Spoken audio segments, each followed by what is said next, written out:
Good morning and welcome to Newsline, live from the Newsfirst studios in Colombo. And this morning I'm joined by my colleague and guest, Bandula Jayasekara, senior journalist and former diplomat. Good morning to you, and how are you? Morning, Faraz. It's a good day. I mean, we have lots of news. The political situation is heating up. And manifesto? Yeah. Do they need a manifesto? I wonder why they bring these manifestos close to the elections. Because they all never keep their word, do they? Yeah, and the manifesto comes last. That's the tragedy. Everything they campaign, they ask for people's votes and the manifesto. So, I mean, what are we doing? They should bring their principles, the policies out, but that's not happening for us. It's very tragic. It's actually more tragic than the Greek bonds. Greek bonds, and of course there's bonds here too. Indeed, indeed. There's a story doing its rounds, because you've noted that Google have arrived in Sri Lanka. But I think Google came to Sri Lanka after the Deputy Defence Minister, the young Kuksi Vijayawardena, spoke to the President and had his blessings to invite them in. And it's an amazing piece of technology. Do you know what it is? It's like balloons over Sri Lanka. Then I'm sure it'll take some time for people to get to know. But I mean, we are very techno-savvy, the young group. But this what's interesting is I think Ruwan. He's a young up-and-coming politician. I think he's also, I've noticed him and seen him to be a very simple, unassuming, down-to-earth young politician. But, I mean, we should give credit where it's due. We should not let people, steal it from others. That's what is important. And I think, let's all, I mean, there are talks of, there's always, dog fights and all that certain people are trying to hijack what he has done. And I hope it doesn't happen. I hope the world knows and who has done it. Well, yes, it's this sort of interference. It doesn't do any good, because we've for long had claims that over the last 9 years in the previous regime, we had so-called interferences from certain princelings. For want of a better word, the family of the former president being accused of unnecessarily poking their fingers into pies that they have no say in. Yeah, and for us, and then some of these older MPs or the ministers, they don't know even to send emails or to send a text. But these young MPs, I mean, be it in all sides, they know it. So this is, I think, it's a new development with Google. So it's good that they are bringing it. But like I said, I'm sure we'll have more things to discuss tomorrow and day after. Yes. But what it is, and then I'm also was wondering, I think, this Vijayawardena have a way of hiding, not coming into the limelight. But this is something new and where the young people will embrace. But because it seems odd that a person who's promoting it is suddenly left in the dark. Yeah, that we should not let that happen. And I'm sure, but still people are not fools. True. The truth will prevail, of course. Nothing like the truth, saying it the way it is.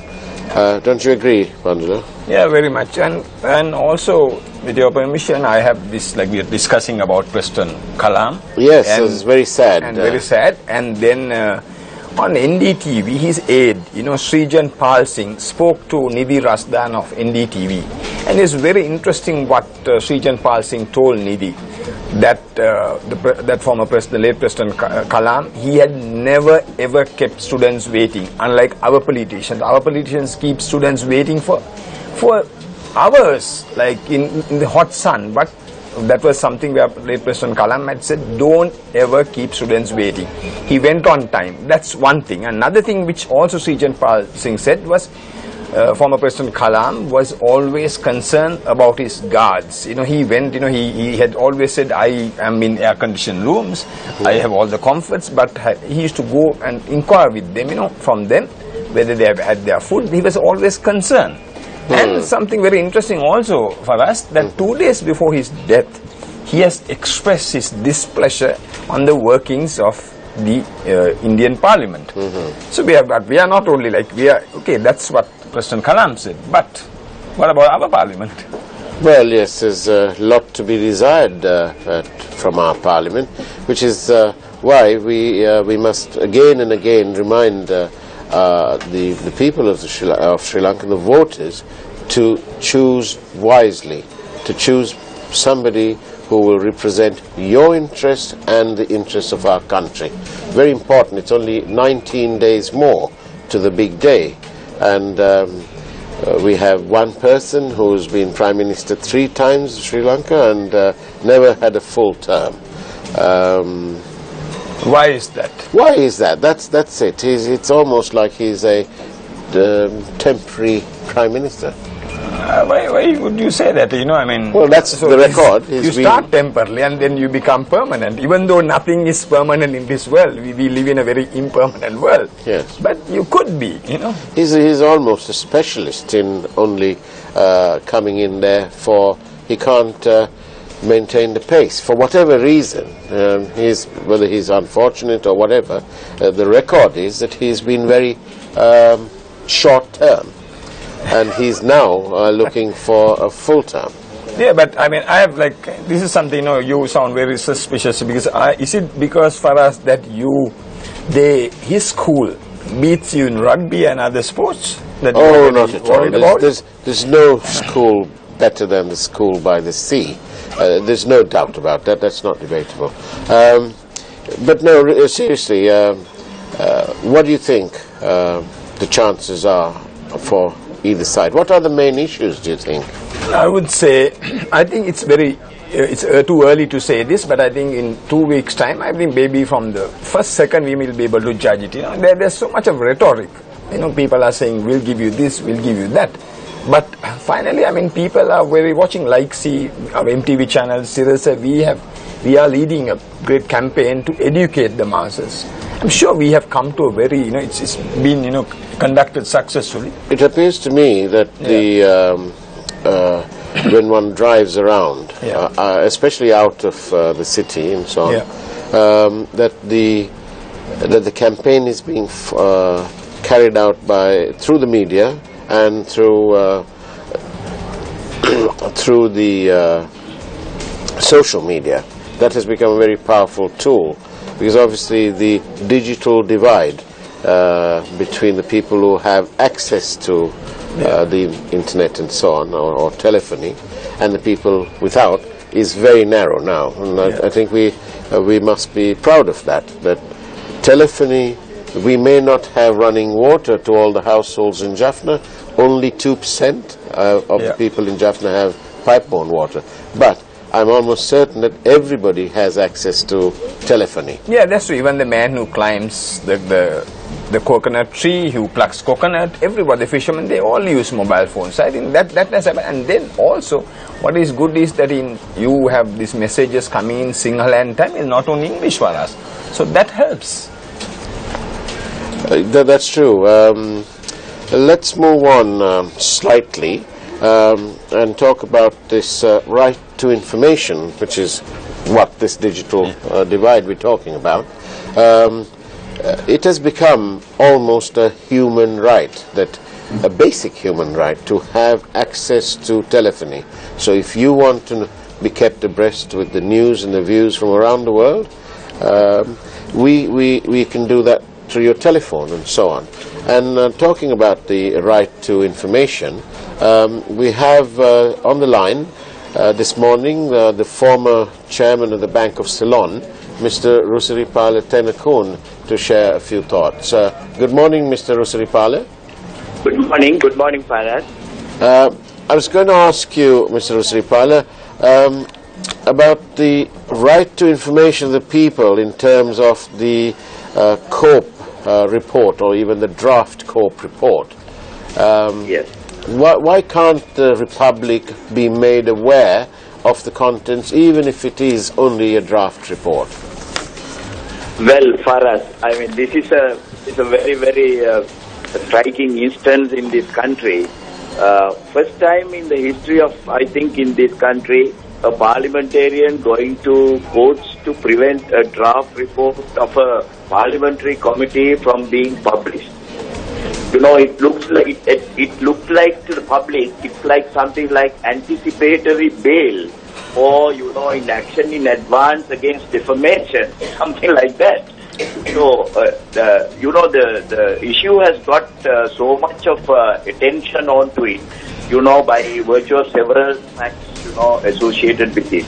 The President himself, the reference, although it is a passing reference made by His Excellency the President, in his address to the nation on an issue which is which was currently awaited by the people for a long time, on a important day like that, he thought it fit to make a reference to the bond issue, and he said, passingly though, he said something very important to the country.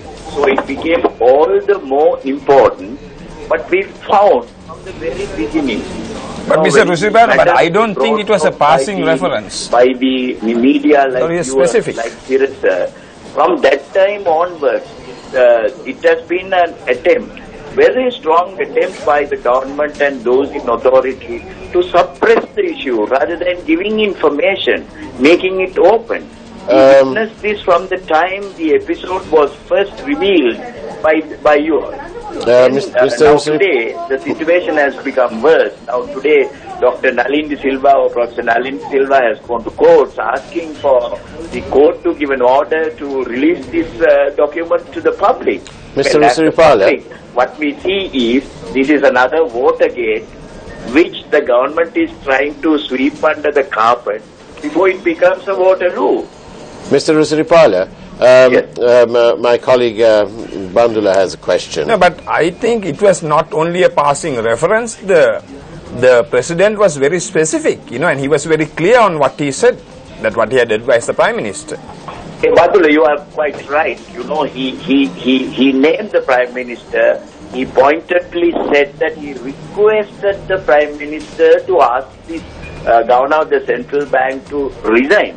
You know, that is, so in his own way, simple way, as our president is, you know, he never wanted it to make it appear as an order that he has given, like some other people are trying to make it out. It was just a request, but that had a lot of weight, you know, coming from the president, and the way he put it, and the context in which he put it. That's, you know, I mean, we have got, I mean, with your permission for us, you know, we have got one of our viewers when we did the Pathikada, who has sent us, you know, where we had the Deputy Foreign Minister, Mr. Ajit Pereira, on our program. We discussed about the bond issue, which, you know, I don't want to mention the name, but he's a very respected citizen in Colombo, and he has said, good one today, Ajit defended Arjuna mightily. Right? He has said, however, my opinion is he should never have accepted the post with conflict of interest. As a result, the UNP surely would lose 250,000 votes. Mr. Rusiripala, thank you, Mr. Rusiripala, for joining us on the show this morning. Let's move on. That was really, you know, what we got the comment. So this is somebody, a very senior businessman from Colombo, who sent that text to us. Well, there is a profound belief that the bond issue has a very bad smell. Yeah, because especially when you blame others, if I say blame you, I should lead by example. Otherwise, I cannot blame you and say, look, I'm a clean person. That's really what... Well, they've made, it's a pity that they, on the one side, talk of the right to information, and on the other, attempt to suppress some of this information. I can't see any earthly reason why the public shouldn't know what went on at COPE, even if it is a draft. They elected them, the public, and the public need to know.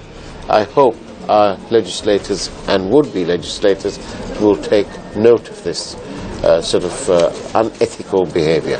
The public don't like it. Yeah, because I mean, that's, you know, see, the parliamentarians represent us in the parliament. So we have the right information, and they must tell us, because they are representing us, and let's be open, like the transparency. And talking about the right to information very quickly, just to carry on, the case of, the unfortunate case of Wasim Tajuddin, the rugby player, Thomian, it's a long time, it's 3 years, and it's 8 months since the new good governance team have arrived. Now, why is it taken close to the election to bring this up into the light again? For us, first of all, it's a very sad situation. It hurts his family.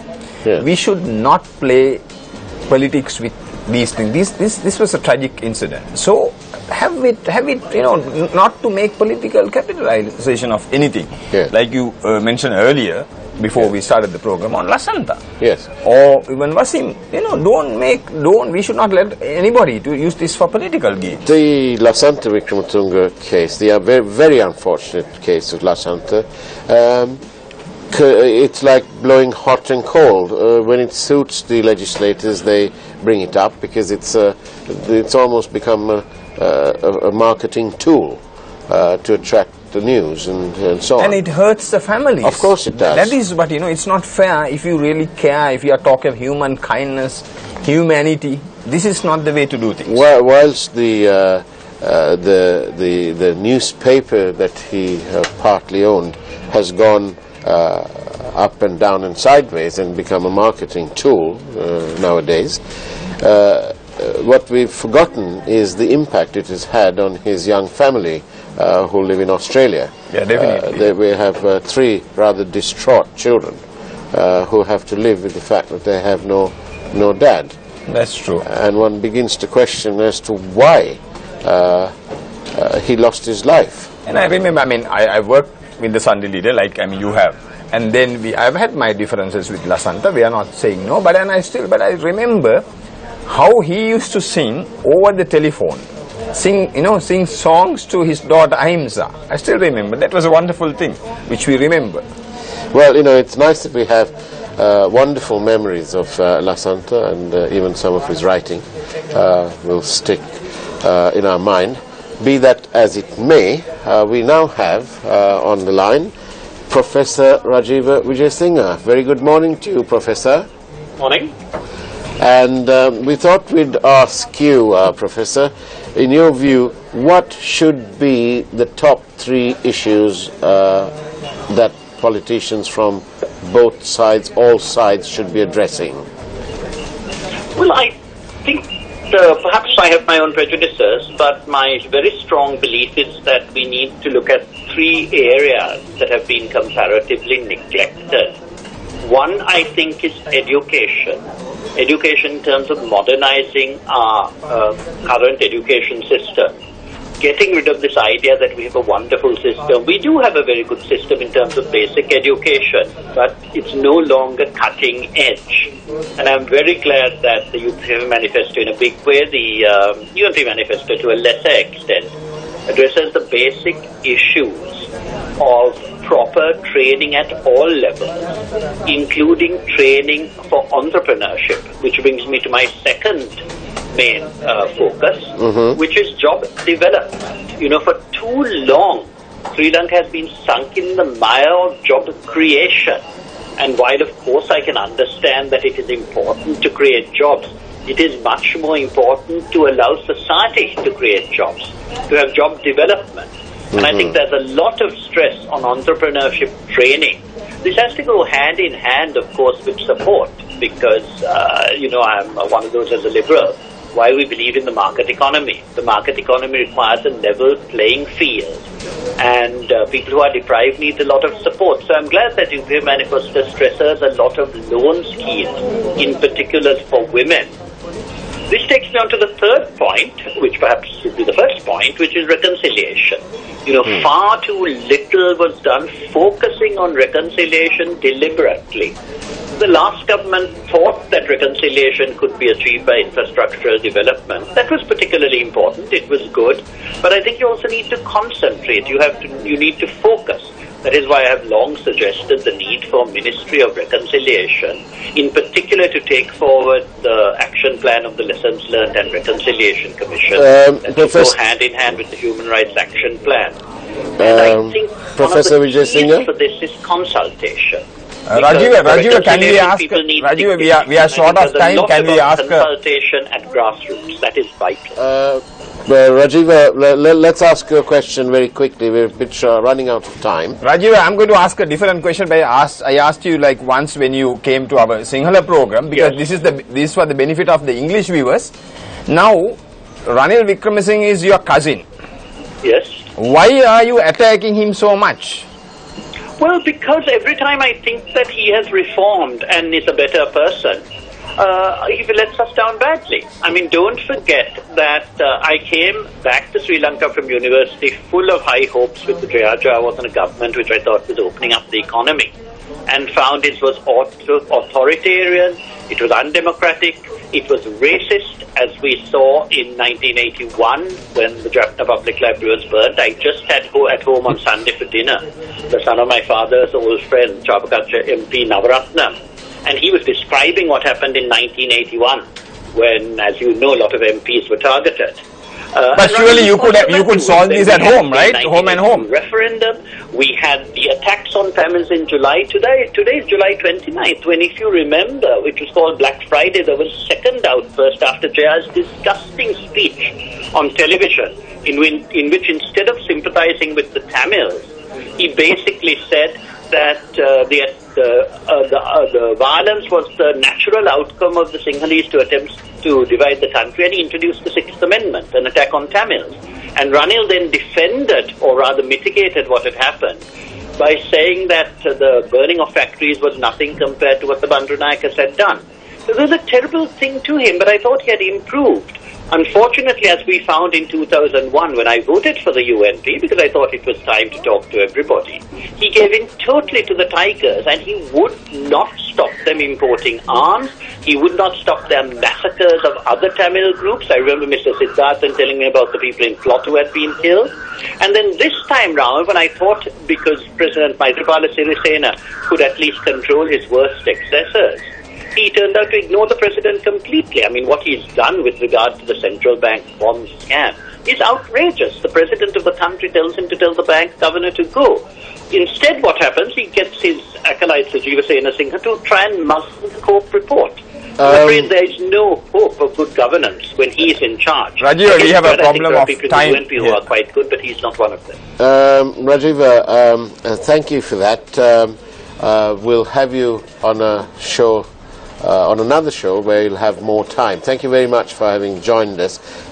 Should we go quickly to this other story that seems to be around, and that is that the membership of 5 members of the SLFP has been suspended. Rajita, Hirunika, Arjunarathunga, MKDS Gunawardena and Mr. Navina. Now, it sounds to me that this is a bit of blackmail. It's difficult now for us. These people helped President Maithripala Sirisena to come into power. I mean, they led the way, they left the SLFP and they supported him. Now, President Maithripala Sirisena, as the leader of the SLFP, suspends them. Yeah. But he can always, after the elections, now he's talking of a national government, I'm sure he can bring them back.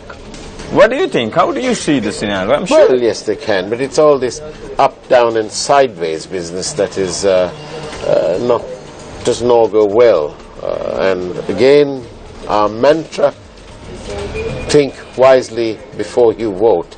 It's very, very important, because whatever argument or whatever discussion, whatever debate, it all comes back to this business about good governance. And strange bedfellows. And strange bedfellows, we really must be wary of strange bedfellows, because clearly some of these people have chosen a lesser evil against the greater evil.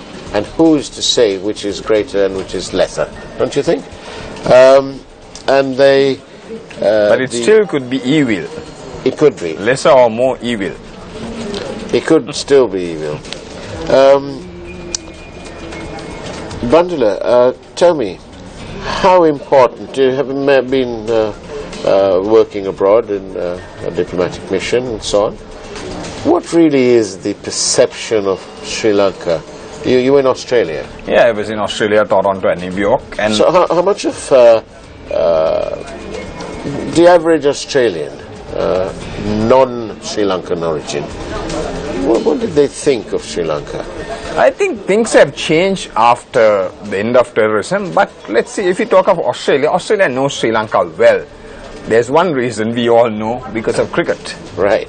And then the great Tony Greig has done wonders as, you know, as the ambassador for Sri Lankan tourism ambassador. Yeah. So they know, and I mean, we have a wonderful relationship with this country right now. But we could always do more in terms of trade and commerce and to build bridges. We could do much more. Yes. The UPFA manifesto was launched yesterday and presented to the President.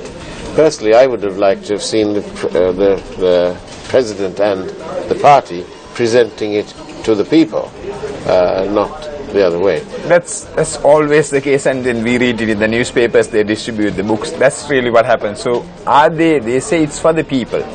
But like you said, do they go to the people?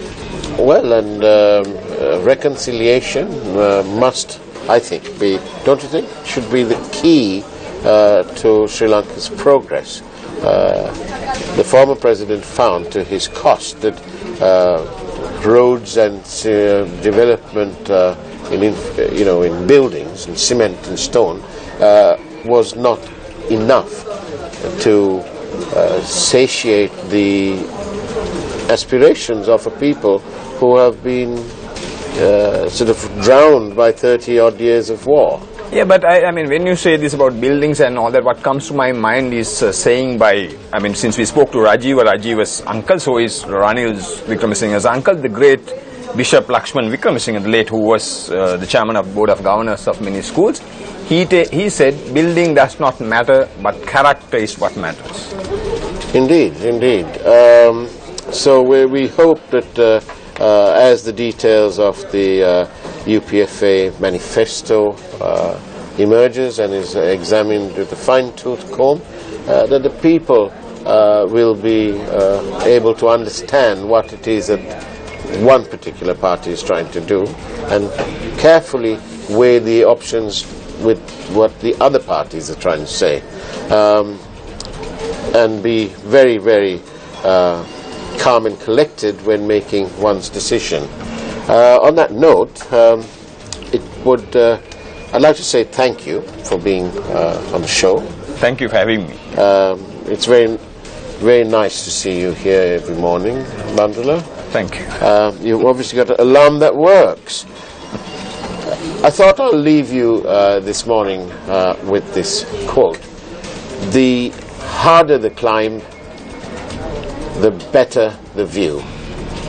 Harder the climb, better the view." And on that note, I'll say good morning and God bless you.